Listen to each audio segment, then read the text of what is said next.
ये तो आप सबको पता ही होगा कि गवर्नमेंट ने 2 लाख रुपए या उससे ज्यादा की कैश ट्रांजैक्शन के ऊपर बैन लगा रखा है by the virtue of section 269 ST। लेकिन ये रिस्ट्रिक्शन 3 तरीकों से हमारे ऊपर लगती है। Number 1, in aggregate from a person in a day.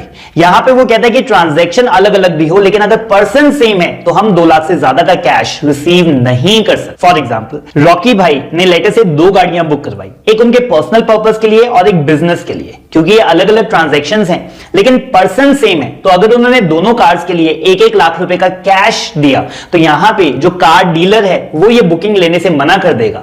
चाहे ट्रांजैक्शंस अलग अलग हैं लेकिन पर्सन सेम है तो वो ये कैश रिसीव नहीं कर सकता। Number 2, in respect of a single transaction. यहां पे पर डे का कोई कॉन्सेप्ट नहीं है, लेकिन एक ट्रांजैक्शन के अगेंस्ट मैं 2 लाख से ज्यादा का कैश रिसीव नहीं कर सकता। फॉर एग्जाम्पल, लेट अस से राजू के जो फादर हैं वो हॉस्पिटल में हैं और हर दूसरे दिन हॉस्पिटल की तरफ से मैसेज आ जाता है कि अगर आप ट्रीटमेंट कंटिन्यू रखना चाहते हैं तो प्लीज और कैश डिपॉजिट करवाइए। और कभी वो 20,000, 40,000, 50,000 जमा करवा देता है। लेकिन जब ये एग्रीगेट 2 लाख को एक्सीड करेगा तो हॉस्पिटल मिस्टर राजू को कहेंगे कि हम आपसे और कैश रिसीव नहीं कर सकते, बिकॉज ये सारी पेमेंट्स जो आपने अलग अलग दिन में जमा करवाई, they are in respect of a single transaction. Hence we can not receive the cash. आपको जो पेमेंट है वो बैंक के थ्रू अब हमें करनी पड़ेगी। Number 3, in respect of transactions relating to one event. For example, अगर टीटू और स्वीटी की शादी है और शादी के ओकेजन पे अलग अलग दिनों में उन्हें अपने फ्रेंड्स या रिलेटिव्स से